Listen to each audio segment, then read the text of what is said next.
손 다칠 일이 없다 저거는.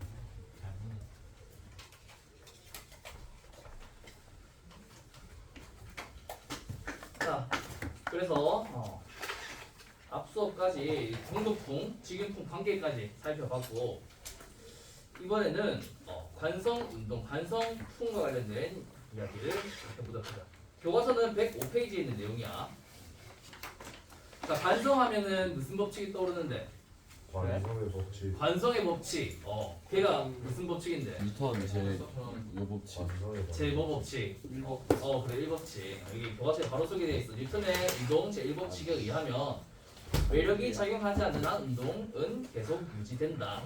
그래서 마찰력이나 압력, 경도력 같은 외력이 갑자기 사라져도 운동하고 있던 유치는 일정한 속도를 가지고 운동을 유지하게 될 거라는 거야.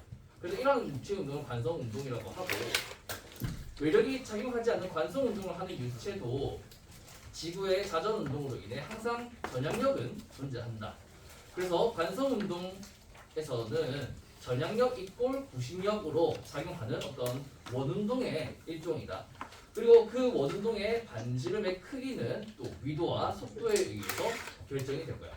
왜냐면 그 속도가 결국에는 구심력을 또 전향력의 크기를 결정짓게 될 거고 또 전향력의 크기는 FV에서 그 오메가 2오메가 사인 파이의 그 파이도 결국에는 영향을 줄 텐데. 자, 그래서 이제 요 내용은 조금 어떻게 보면 풀어서 설명을 하는 건데 방금 얘기했던 게 PPT에도 나와 있을 거고 이때 또 마찬가지로 보면은 압력 경도력과 같은 외력이 지금 존재하지 않는 상황이라는 거야. 그러면 라운드 S분의 라운드 P도 라운드 N분의 라운드 P도 뭐가 된다? 0이 될 거다. 그래서 T 성분은 마찬가지로 0이라고 생각을 하되 N 성분은 무엇과 무엇만 남냐? 이렇게 구심 가속도와 전향력이 두 개만 남게 된다. 그럼 요 식에서 V는 0이 아니니까 V를 나누고 V는 결국 뭘로 표현된다? V는 FR 혹은 뭐 R은 마이너스 FV 이렇게 표현이 된다는 거지. 이때 F가 2오메가 사인 파이이고 이렇게 정리를 할 수 있겠다라는 것쯤은 너희가 알 수 있을 거야. 그럼 여기서 이제 예를 들어서 보면 북반구의 경우 어떻게 되는지 한번 보자. 이 관성 운동이 북반구의 경우 F는 0보다 클 테고 V도 당연히 0보다 커야 하고 북반구의 경우는 R이 음수인 채로 이렇게 관성 운동을 하게 되겠다. 유체 운동이 진행 방향이 오른쪽으로 휘어지겠지. 전향력이 이렇게 작용하니까.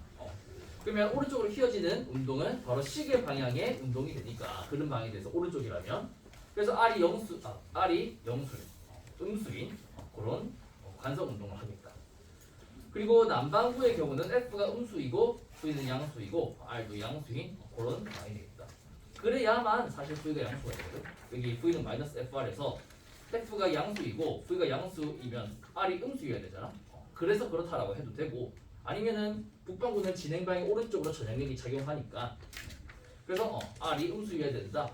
그래서 R에 음수를 넣어보니까 V는 양수네. 뭐 어떻게 생각을 해도 다 매치가 잘 될 거야. 그리고 우리가 알고 있는 그 관성 운동의 경우는 이제 자기 자리로 되돌아오는 만약에 딱 원운동이라면 그 주기 운동을 한다고도 볼 수 있을 텐데 그 주기 P는 V분의 2F 2파이 R 이렇게 표현을 또 할 수 있겠다. 요거 표현이 이해되나? 시간은 속력분의 거리잖아. 그리고 V는 여기 위에 있듯이 마이너스 FR이고 이때 RR 사라지니까 F분의 2파이가 되겠다. 주기의 뭐 음수의 개념은 없으니까 그냥 절대값 붙여서 그 주기의 크기를 한번 생각해 보자고. 시간의 개념. 자, 그러면 여기서 F는 2오메가 사인 파이가 되고 이때 2오메가 사인 파이 2 사라지고 오메가 사인 파이에서 오메가가 어떤 의미이냐? 지구 자전거 속도잖아. 그러니까 하루에 24시간 2파이를 돈다는 거잖아. 그래서 여기 표현에 one day에 2파이라는 표현을 했어. 하루에 한 바퀴 돈다는 거. 그리고 사인 파이는 그냥 그대로 남아 있고. 그러면 여기 파이 사라져서 남게 되는 것은 2분의 1 그리고 사인 파이 분의 1 그다음에 하루라는 시간의 개념이 남지. 그래서 어떻게 되냐? 이 관성 주기, 관성 운동, 관성풍의 관성 주기는 결국에 2분의 1 사인 파이가 2분의 1 2 사인 파이 분의 1 2 사인 파이분의 1이 되고 이때 단위는 1, 1이 되는 거야. 1.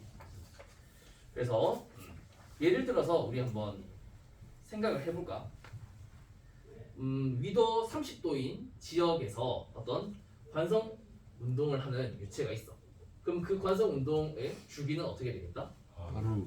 하루 그래. 사인 32분의 1이니까 뭐 어려운 내용은 아니지. 네. 그래서 그런 식의 어떤 접근을 해볼 수 있는 게 관성 운동이다. 근데 선생님이 수업의 그 도입 부분에 얘기를 했겠지만 이러한 관성 운동 즉 기압 경도력이 이제 무시될 수 있는 그런 상황은 사실 일반적인 상황에서 발생할 가능성이 거의 없다. 만약에 생각을 해본다면 저기 상층에서 기압의 차이가 굉장히 적은 지상의 경우는 뭐 1020 헥토파스칼, 뭐 980 헥토파스칼 그렇게 델타 T가 큰 상황인 반면에 상층으로 가면 갈수록 애초에 기압 자체가 뭐 100 헥토파스칼 뭐 더 작으면 수십 헥토파스칼이니까 그 압력 차이가 훨씬 더 적을 거란 말이지 상층에서는. 그래서 상층에서의 운동이 관성 운동이 일어날 수도 있고 혹은 이제 굉장히 좀 안정적인 그런 유체의 그 해양의 환경에서 일어날 수도 있어. 그래서 관성풍보다는 사실 관성류가 더 이제 사실 유체 지구가 익숙한 표현이고 그래서 우리 교과서에는 발리케에서 관측된 관성류라는 표현을 하고 있어. 여기서 발리케가 어딜까? 한번 가볼까? 쌤이 질문을 하고 싶어. 이 화살 이 운동 관성류라고 하는 흐름은 흐름 방향 화살표로 좀 표현이 됐으면 좋겠다, 맞지? 네. 근데 여기서는 화살표가 없어. 이 관성류는 이렇게 간 걸까? 이렇게 간 걸까? 위로. 위로 올라갈 걸까? 네. 왜 그렇게 생각하는 건데?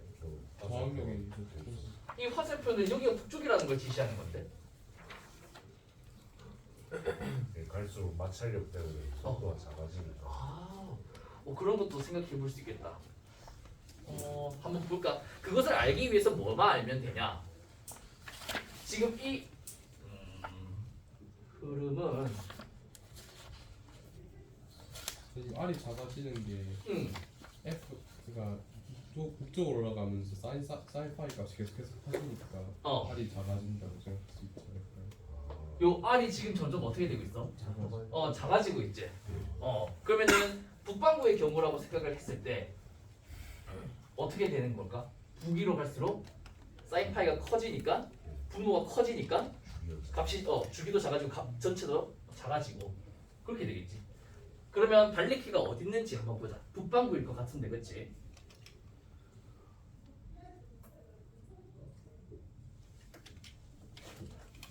구글어스에 발리키 치면 나올까? 네. 한번 보자. 달리? 발리.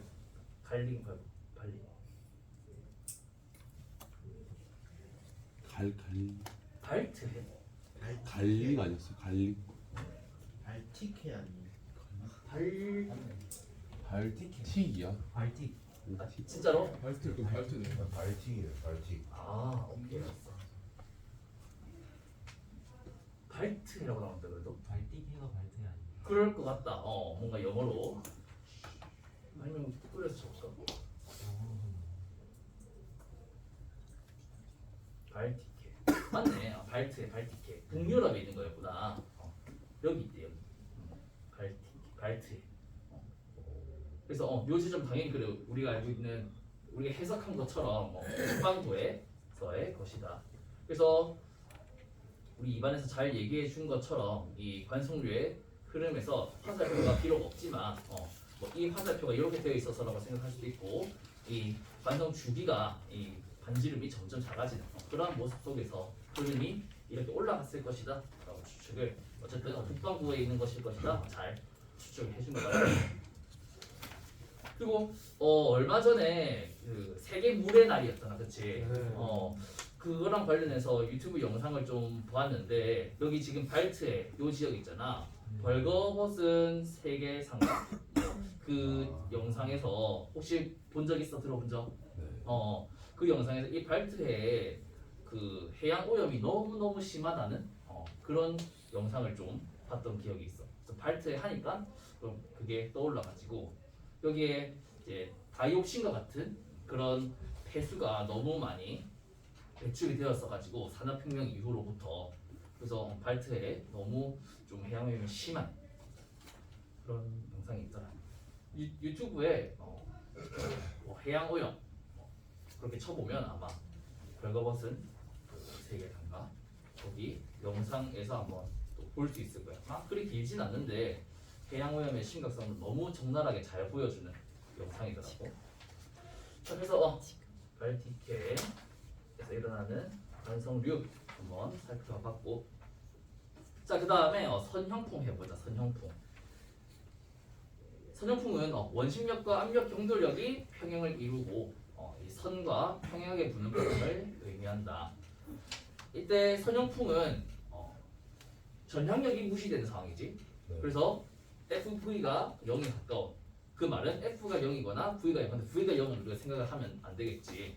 그래서 F가 0인 상황, 즉 저위도에서 이거나 아니면은 위도의 변화가 없어서 이 곡률 반경이 또 작은 그런 운동에서 스케일이 작은 그런 규모에서는 이제 전향력의 효과가 또 적기 때문에 그래서 이렇게 FV가 무시된 채로 R분의 V 제곱과 압력 경도력 마이너스 로분의 1 라운드 n분의 라운드 p 두 이제 항의 관계에 대해서 표현을 해가지고 이렇게 V에 관한 식을 플러스 마이너스 루트 해가지고 나타낼 수가 있겠다.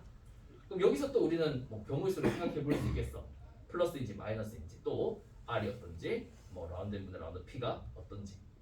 근데 플러스 마이너스는 사실 여기 안에서 나올 때 마이너스가 나올 수 없겠지.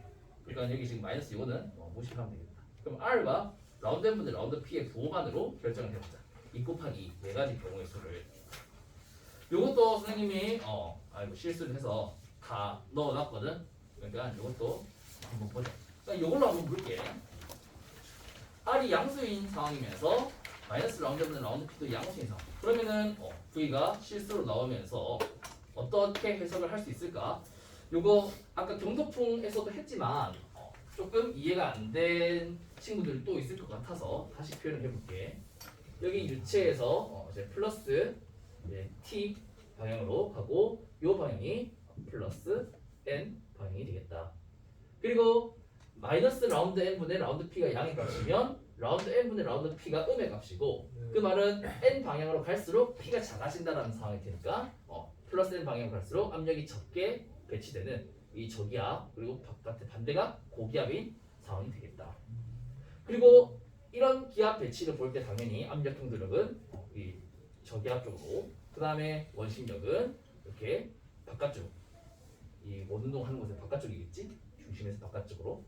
그래서 이 두 힘이 이제 평행을 이루면서 원운동을 하는 그러한 바람을 우리는 선형풍이라고 한다. 그럼 그 흐름 방향은 반시계 방향이 되고 우리가 알고 있는 것처럼 이렇게 나타나겠다. 근데 여기서 질문. 우리 경도풍에서는 북반구 남반구도 사실 따져야 한다고 했잖아. 근데 여기서는 어때? F에 관한 항이 있어 없어? 없지. 그러면 북반구든 남반구든 선형풍의 방향은 중심이 고기압일 때는 어떻게 했다는 거야? 중심이 저기압일 때는? 반시계. 그 다음에 여기도 보면 중심이 저기압일 때 시계도 있는 그런 상황이 보이지. 요 두 번째 경우 한번 보자. 이거 허수는 생각 안 해도 되겠지? 네. 이거 한번 보자. 마이너스 라운드 n분의 라운드 p가 음의 상황이면서 r이 음의 상황이면 그래 여기 전체가 양수이면서 빠져나오겠지. 이때 또 한번 보면 라운드 n분의 라운드 마이너스 라운드 n분의 라운드 p가 음의 값이니까 라운드 n분의 라운드 p가 양수고 그러면은 흐름 방향이 아래쪽이라면 플러스 n 방향은 어디 쪽이야? 왼쪽 오른쪽? 왼쪽. 오른쪽. 그러니까 흐름 방향의 왼쪽 직각이 플러스랬잖아. 흐름 방향에 그냥 그림상이 아니라. 네. 그러면 어디 방향이지? 오른쪽. 오른쪽 요 방향. 흐름 방향 오른쪽이 요 방향. 요 방향이 네. 플러스 n 방향인 거야. 네. 자 그리고 이게 음수니까 n 방향으로 갈수록 p가 증가하는 상황인 거지. 그래서 여기가 고기압이 되는 거야. 그리고 여기가 저기압이 되는 거고. 그러면 우리가 알고 있듯이 고기압에서 저기압으로 기압 경도력. 그 다음에 저기압에서 고기압으로 원심력. 이렇게 나타나는 상황이 되고. 그러면 여기서 우리는 뭔가 충돌이 생긴다. 북반구에서는 저기압 중심으로 이렇게 반시계 방향에 이제 원동이 생기고 대전도 동덕풍이라면 그 다음에 남반구라면 안 불렀는데 부르셨어요? 네. 자 중심이 저기압인데 이렇게 시계 방향의 흐름이 만드시려면 어디 구해야 되지? 남반구여야 되거든. 예. 남반구에서 혹시 이런 생각을 해봤나? 우리 지구가 있는데 저도고 기압 중심과 저기압 중심 이건 많이 해봤을 거야. 오른손 써가지고 여기 하강 기류가 있어서 이제 지상에서의 바람이라면 마찰을 고려해서 등압선을 가로지르는 이런 바람. 그 다음에 이런 바람을 생각을 했겠지. 상승 기류 이렇게. 남반구는 안 돼서. 왼손 쓰면 된다. 네. 남반구는 왼손 쓰면 편해. 그러면은 중심이 하강 기류잖아. 여기 하강 기류라서 이렇게 되니까 파란색으로 하고 싶은데 파란색 혹시 뒤에 뭐 없나 마커 있나? 오, 잘 나오나? 네. 아싸. 뒤에 좀 해놓을게. 자, 그래서 왼손을 쓰면 하강 기류니까 이렇게 되고 저기압은 이제 중심으로 들어올 테니까 왼손을 써서 상승 기류 이렇게 즉 시계 방향으로 이렇게 들어오는 거지. 이렇게 되는 좀 다르지 북방구 남방구. 그래서 서정풍의 기준으로 보면은 이러한 경우도 있고 이러한 경우도 있는데 이 각각이 어떤 위도에서 그림이 형성되는 게 자연스러울까? 얘는 얘가 북방구에서 서정풍, 얘가 남방구에서 서정풍. 그렇게 이해를 해주면 되겠다. 자, 그래서 서정풍도 따지고 보니 두 가지 경우를 생각해 볼 수 있겠고 우리가 기존에 알고 있었던 것처럼 저기압을 중심으로 북반구는 반시계, 남반구는 시계 방향으로 회전이 발생하는데 그러한 경우와 대응을 지어서 또 한번 생각해 보겠습니다. 자, 그래서 이렇게 네 가지 바람에 대해서 모두 알아봤어요. 이렇게 네 가지 바람에 대해서 그렇게 이해를 해주면 되겠고 우리 교과서에서도 선형풍 하면서 이런 이야기들을 하고 있다. 우리 교과서의 설명도 조금 보면은 선형풍의 대표적인 예로 토네이도가 있다. 북반구에서 대부분의 토네이도 회전 방향은 반시계 방향으로 나타난다. 토네이도가 발달하면서 기압이 낮은 중심부를 향해 공기동이가 가속될 때 전형력이 발생할 텐데 그때 진행 방향이 오른쪽으로 작용을 하면서 반시계 방향의 순환을 발생시키기 때문이다. 자, 이 말이 너희들에게 조금 뭔가 오해를 불러일으킬 수 있어. 이 말 그대로 한번 표현해 볼게. 자, 여기 저기압의 중심이 있고 얘를 이제 토네이도를 위에서 내려다본다 생각해 보자. 그럼 주위에서 북방구이고 바람이 불어 들어갈 거잖아. 근데 여기서 다시 기압이 낮은 중심부를 향해 공기덩이가 가속된다. 압력 경도력이 있으니까 가속이 될 거야. 그리고 전향력이 진행 방향 오른쪽으로 작용한다. 오른쪽으로 작용한다. 쏘리. 진행 방향 오른쪽으로 코리올림이 작용한다. 여기 PGF가 있을 거고. 그러면 여기서 뭐 이런 초기 조건에서 시간이 지나면 점점 이렇게 힘의 방향이나 또 바람 방향이 달라지겠지 물론. 그러면 오른쪽으로 작용하면서 반시계 방향의 순환을 만들어낸대. 이게 이해되나? 자, 기압 경도로 이렇게 작용해. 바람이 이렇게 불 거야. 전형력이 이렇게 작용해. 그러면 오른쪽으로 작용하니까 이렇게 될 거라는 거야. 근데 이 방향은 뭐야? 반시계. 자, 다시 시계는 어떻게 하지? 시계 방향. 시계 방향이지. 근데 왜 여기서는 반시계 방향이라 하고 있을까? 시계 방향으로 가서 그거에 따라서 반응 시계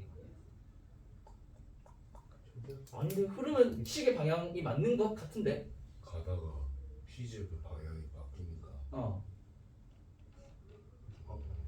맞아. 그렇게 접근을 해야 돼. 선생님이 아까 경도풍 영상 보여주면서 마찰을 고려했을 때 그 바람이 아까 요 영상에서 어떻게 됐어? 이렇게 가다 이렇게 됐었지. 네. 그것과 마찬가지야. 그래서 이렇게 처음에는 이동을 하겠지. 네. 진행 방향 오른쪽 이동을 하는데 그러면서 방향이 이 방향이 기압 경도력이 되고 근데 이제 마찰 같은 게 충분치 않고 전향력도 스케일이 작으니까 전향력이 거의 없는 그런 상황에서 네. 그러면 얘가 어떻게 된다? 다시 이렇게 빨려 들어간다는 거야. 그럼 요 운동을 봤을 때는 무슨 방향이 맞아? 반시계 방향이 맞지. 그래서 이렇게 표현이 되어 있는 거야. 그래서 작년에 요 질문이 좀 많았었어. 선생님 진행 방향이 오른쪽으로 적용하면 이 시계 방향인데 왜 교과서 또 신뢰가 좀 잘 안 돼가지고 선생님이 워낙 막 잘못된 부분을 지적하다 보니까 선생님 이거 오타 아니에요 이랬는데 아니야. 이 표현은 바람직한 표현이야. 중간 설명이 따로 있어요. 그래. 중간 설명이 없는데 중간 설명을 하기도 조금 애매할 수 있겠다 싶더라고. 어쨌든 그래서 우리가 알고 있는 것처럼 중심에 저기압이 있을 때 이렇게 반시계 방향으로 중심으로 빨려 들어가는 이유가 처음에는 이렇게 가다가 이렇게 되는 그래서 반시계 방향의 순환이 일어난다는 표현이 타당하다. 그런 것도 한번 좀 짚고 넘어가보시죠. 근데 그것도 한번 생각을 해보자. 지금 두 가지 경우의 선형풍을 얘기했잖아. 그런데 혹시 너희들 우리 학교는 잘 못 봤던 것 같은데 학교 운동장이나 아니면은 지나가면서 갑자기 순간적으로 바람이 휙 생기는 거 봤어? 네. 걔는 규모가 되게 작잖아. 네. 그래서 이런 선형풍과 관련된 생각을 해봐야 되는데 그 회전 방향이 항상 우리 북방구를 기준으로 생각해 봤을 때 얘는 어쨌든 뭔가 저기압성 회전이니까 반시계 방향이어야 할까? 항상 반시계 방향의 회전만 봤나 너희가? 물론 다 기억은 안 되겠지. 그걸 막 따지려고 보진 않았겠지만 어떨까? 반시계 방향밖에 못 봤나? 이거 유튜브에 용오름을 쳐보면 근데 이 용오름이 어디서 일어나는지 모르겠다. 자 뭐라고 칠까? 용오름? 토네이도 쳐볼까? 그러면 미국의 토네이도가 일반적으로 많을 거고 와, 부천사에서 통해요. 얘는 좀 규모가 큰데 좀 적당히 작은 건가? 엄청 크게 재밌겠다. 밝으면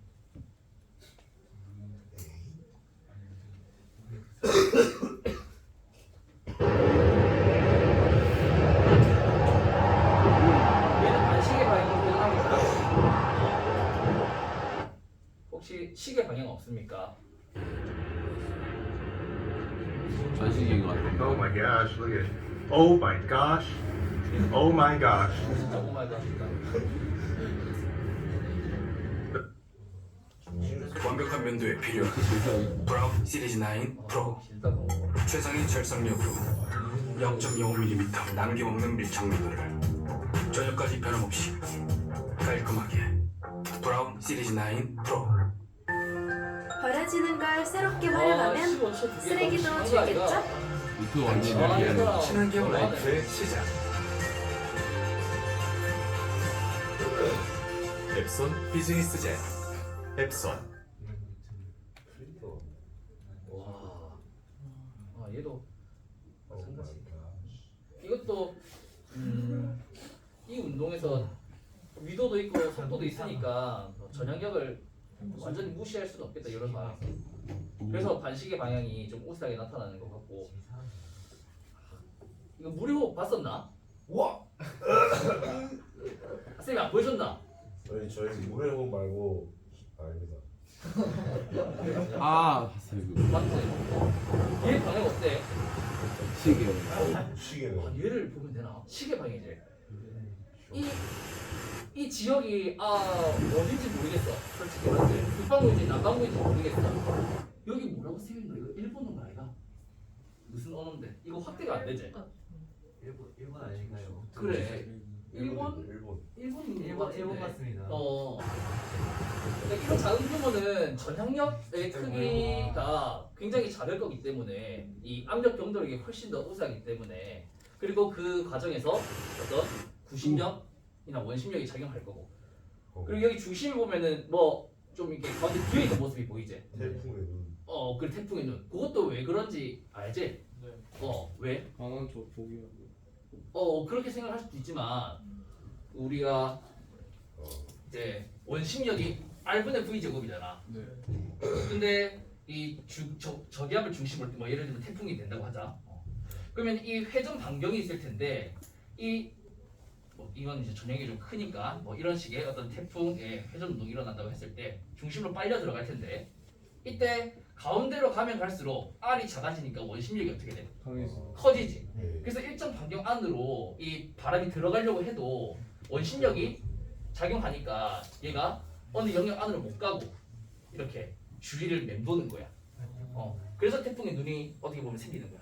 그 태풍의 눈이 좀 맑은 이유는 상층에서 하강 기류가 있다는 거지. 태풍의 눈이 생기는 이유가 뭐냐라고 묻는다면 이 중심으로 갈수록 R이 작아져서 원심력이 커지기 때문에 그렇다. 압력 동도력은 이제 어느 정도 고정이 되어 있잖아. 근데 유체가 중심으로 가면서 R이 작아지니까 그런 거거든. 설명 체계가 그런데 얘도 마찬가지야. 중심에 이렇게 좀 비어있는 영역이 이렇게 생기는 이유가 R이 너무 작으면 원심력이 커져서 그만큼 안으로는 못 들어가는 거거든. 그런 이유 때문이고 선형풍 얘기하다가 나왔는데 그래 얘가 만약에 1번이다 라고 생각을 한다면은 이런 작은 규모의 어떤 선형풍을 적용해서 얘기할 수 있는 작은 규모의 운동은 이게 시계 방향으로 만들어질 수도 있고 북반구임에도 불구하고 그래, 시계 방향, 뭐 반시계 방향 다 만들어질 수가 있거든 사실. 그래서 앞서 우리가 봤던 이 PPT에서 굳이 선형풍에서 1대1 대응을 시킨다면 위에 있는 게 어떤 북반구에서의 운동, 밑에 있는 게 남반구에서의 운동으로 연결을 지을 수 있지만 사실 이 수식에는 F의 항이 전혀 없는 만큼 이런 작은 규모에서라면 전형이 무시될 수 있는 경우라면 북반구에서도 위아래, 남반구에서도 위아래의 회전이 다 발생할 수 있다는 거야. 이해되나? 그래서 선형풍은 그런 특징이 있다. 자, 그 다음에 마지막 우리 교과서 와도 전에 있는 마지막 내용이야. 선형풍 마찰층과 에크마층. 근데 아이고 우리 이거 다 했었다 맞지? 네. 집두에서. 그래서 복습만 좀 빠르게 하고 넘어가자. 지상풍의 경우는 1km 이내에 대기 경계층보다 아래에 있는 요것을 우리 마찰층이라고 하지. 요 영역에서 마찰이 무너지지 못하는 그런 경우에 바람을 지상풍이라고 한다. 그러면 어떻게 되냐? 마찰이 있기 때문에 풍속이 감소하고 그렇게 풍속이 감소하면 전향력이 충분하지 못해서 그러면 이제 기압 경도력까지 커지지 못하기 때문에 일반적으로 기압 경도력이 전향력보다 우세해져서 바람이 이제 기압이 낮은 쪽으로 즉 등압선을 가로질러서 나아가게 된다. 그래서 지균풍의 경우는 이렇게 등압선을 가로질러서 이렇게 흐르게 될 거고 이때 이제 힘의 벡터를 다 표현하면 기압 경도력, 전향력, 마찰력. 그래서 전향력과 마찰력의 합이 기압 경도력과 같아서 이렇게 나타난다.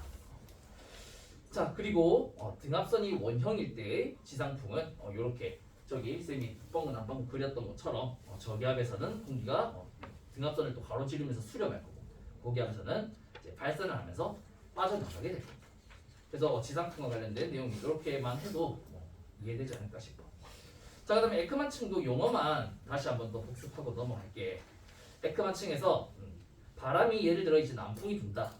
그러면 표면 해수 이동은 북반구 기준으로 어떻게 된다? 45도 오른쪽으로. 그래서 이렇게 표현을 할 수가 있겠다. 즉 북동쪽으로 표면 해수가 이동한다라고 할 수 있겠다. 그런데 이러한 표면 해수의 이동은 해수에는 어쨌든 점성이나 뭐 어떤 유치층 간의 어떤 마찰이 있기 때문에 이 해수면에서의 물의 이동이 그 아래에 있는 층에도 어떻게 할 수 있다? 마찰로 인해서 이제 끌림 힘을 만들어져 가지고 같이 이동하게끔 만들 수 있다. 근데 이 힘의 전달 과정에서 어떤 힘이 고려돼야 된다? 전향력이 고려돼야 된다. 그래서 북동쪽에 표면 해수의 이동이 있음에 불구하고 그 아래에 있는 표면 해수가 똑같이 북동쪽으로 가느냐? 아니다. 그 힘의 전달 과정에서 이 스케일이 이제 어느 정도 크다면 전향력이 고려돼야 될 거고 그때 전향력은 북반구 기준으로 오른쪽이기 때문에 점점 이 북동쪽을 기준으로 오른쪽으로 편향되다 보니 점점 동쪽으로 향하다가 또 점점 남동쪽으로 가다가 그 다음에 점점 이제 아예 남쪽으로 꺾이다가 그런데 마찰이다 보니 아무래도 그 마찰 계수도 있고 하니 점점 그 유속은 이제 전달되는 과정에서 느려질 것이다. 그리고 남쪽으로 가다가 또 남동쪽까지 가다가 점점 이렇게 계속 꺾이겠지. 그러다가 표면 해수의 이동 방향에 대해서 반대 방향이 되는 그 깊이까지를 우리는 뭐라고 한다? 에크만 층이라고 한다. 마찰층. 바람의 방향의 반대가 아니야. 표면 해수의 이동의 반대 방향이야. 즉 에크만 층에서의 유속은 지금 그럼 어떻게 했어? 남서 방향으로 이동하고 있겠지. 표면 해수의 이동이 지금 북동이잖아. 그러면 에크만 층 딱 그 깊이에서의 해수의 이동 방향은 어떻겠다? 남서 방향이겠다.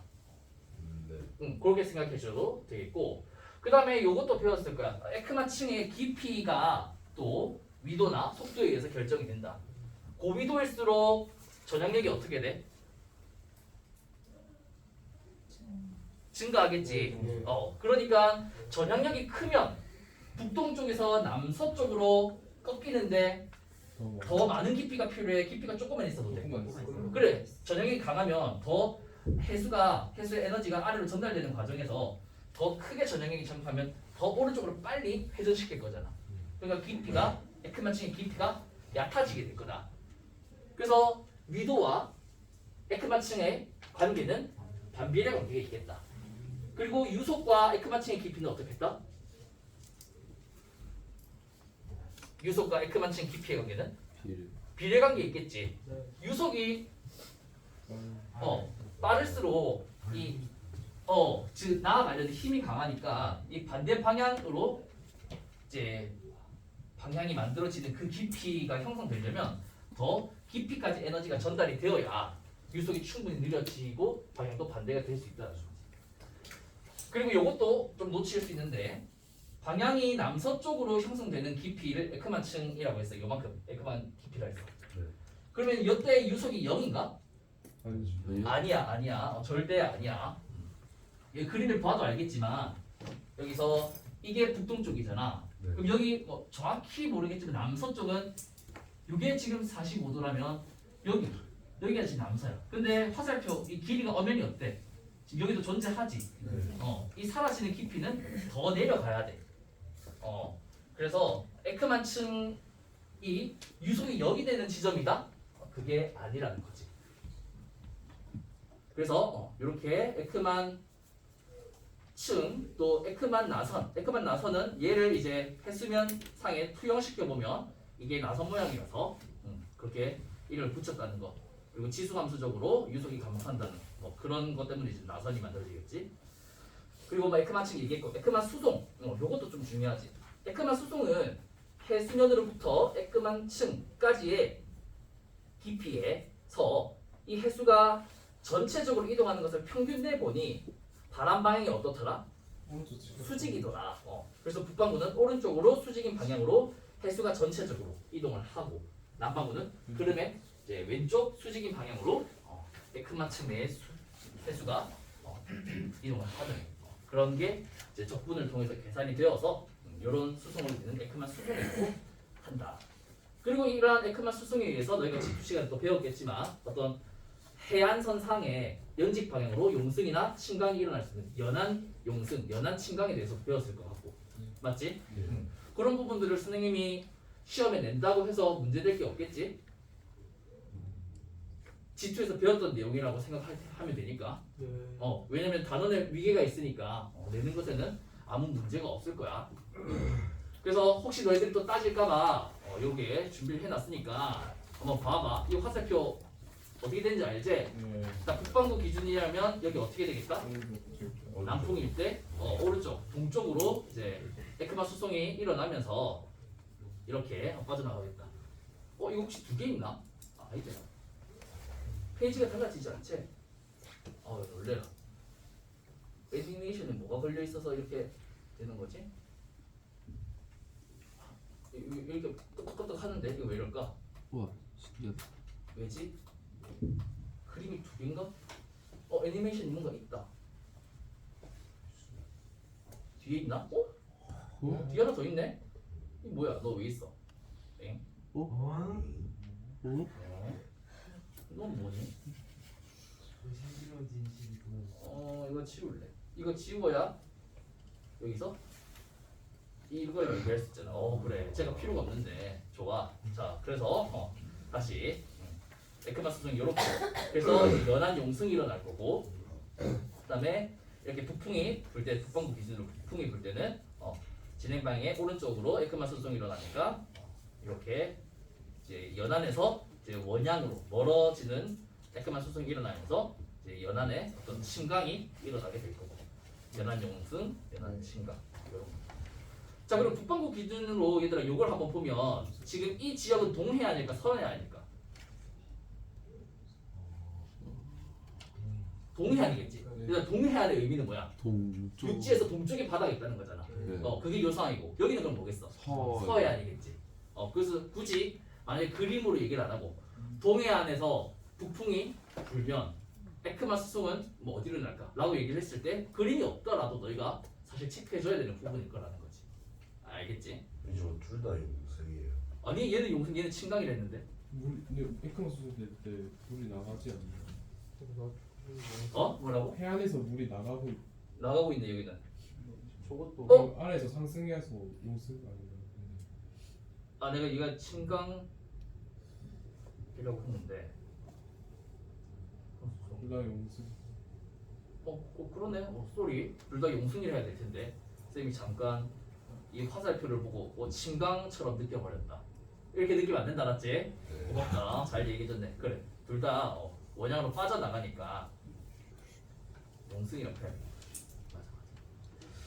자, 그래 이렇게 한번 살펴봤고 이것도 연안 용승, 연안의 침강뿐만 아니라 저기압이나 고기압 중심에서의 용승과 침강도 한번 얘기했죠. 이거 다 배웠지? 네.